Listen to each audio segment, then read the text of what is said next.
Chingo Amiga, la famosa TikToker, pasó de no tener un empleo estable en su país a ser básicamente una millonaria en México, país donde ha establecido una enorme fortuna como una de las influencers más importantes. Actualmente, a inicios del 2025, sus ingresos se estiman entre 40 a 60 mil dólares mensuales, algo así como 800 mil a un millón de pesos mexicanos, lo cual es un ingreso que la mayoría desgraciadamente nunca verá en sus vidas. Recientemente se ha encontrado atrapada en medio de una enorme controversia al ayudar a gente de bajos recursos en sus videos, siendo recibido no tan bien entre muchos de sus seguidores y detractores.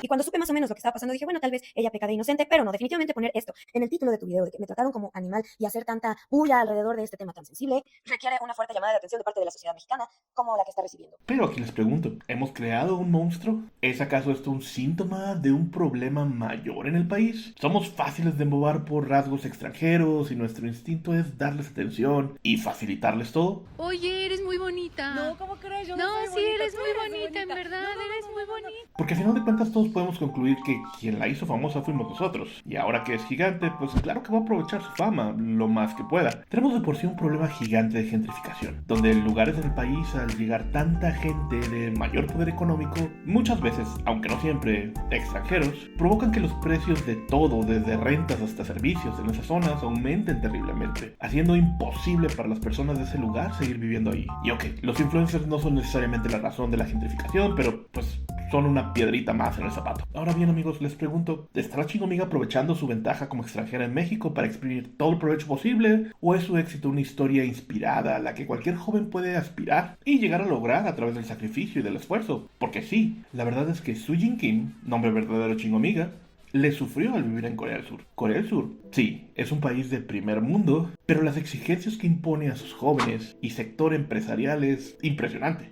Casi ridículo. De hecho, debido a esta presión, es uno de los países que tiene las mayores tasas de suicidio en el mundo. Volviendo a la juventud de Sujin Kim, ella iba a la preparatoria y dice que se sentía gorda y fea. Y sí, entiendo que cuando la ves dices, no mames, gorda. Pero, como decía, los estándares en Corea del Sur de belleza y exigencia son completamente diferentes a los que conocemos nosotros. A las mujeres se les exige ser muy delgadas y preferiblemente de piel muy clara, además que extraordinarias en los estudios. De lo contrario, se les considera basura. Y también escribe los dichos para presionar más y estudiar más. Si eres tan fea, al menos tienes que estudiar, como que es tu única esperanza. Ay, me da mucha tristeza de mí. Y es con esta mentalidad que Sujin creció, con el trauma de que si era fea, pues no tenía de otra más que ser sumamente exitosa en la escuela. De nuevo, esta situación es pues lamentable. Cuando ya pasó de la preparatoria a la universidad, sentía tanta presión por aprobar el examen de admisión a la universidad que básicamente los pensamientos de suicidio la invadían, pensando que era mejor estar muerta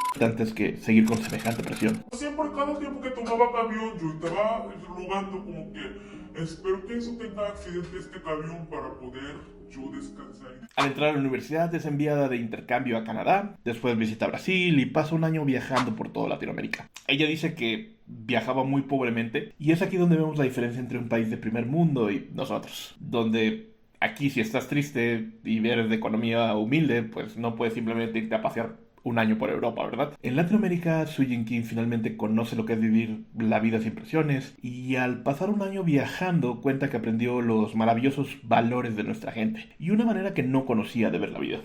Después de su añito sabático, Sujin regresa a la universidad en Corea del Sur, logra terminar su carrera e iniciar un trabajo donde la presión era muchísimo mayor. Bueno, pues es en este punto donde Sujin Kim tiene una caída en su salud. Es internada durante un año en un hospital psiquiátrico. Desgraciadamente experimenta perder sus funciones motrices debido al burnout y esto la mantiene enferma durante un año. Su padre tiene que llenarse de deuda para poder pagar sus gastos médicos, cosa que incluso ya volviéndose famosa ya asegura seguir pagando y debido a esto vivía sin tantos lujos. Decía que sus objetivos eran pagar la deuda de su padre y lograr darle a él un retiro con dignidad. Al recuperarse, su familia y ella deciden que no puede seguir viviendo así en Corea y lo mejor es reiniciar su vida en México. Así es como llega a Monterrey, donde empieza a trabajar inicialmente en una empresa coreana. Eventualmente se convierte en maestra de coreano Y es aquí cuando empieza a subir sus cursos a YouTube, al igual que empieza a ganar un poco de fama en TikTok e Instagram. Pero es cuando sus videos cambian de clases de coreano a hablar de las diferencias entre Corea y México, cuando en verdad empieza a crecer. Esto, aunado a la pandemia y millones de personas haciendo nada más que ver videos en YouTube y redes sociales, que bueno, la catapultan a ser la quien es ahora. Como muchos saben, Corea del Sur lleva años exportando cultura pop como si fuera su platillo nacional. Podemos decir que todo comenzó con el Gangnam Style en el 2012. Esa canción que bailábamos sin saber qué decía y que hizo hasta nuestras tías bailar el pasito del caballo. Y tuvimos otras cosas enviadas de Corea, como grandes películas como Tren a Busan, donde los zombies corrían más que en un maratón, y Parásitos, que nos recordó que la pobreza es un género de terror. Pero eso no fue todo, porque después vinieron el boom del K-pop, las novelas coreanas y los K-dramas. Y finalmente, la más reciente exportación de esta invasión asiática, tenemos a Chingo Amiga. Ustedes díganme, ¿cuál es su aportación favorita de Corea del Sur?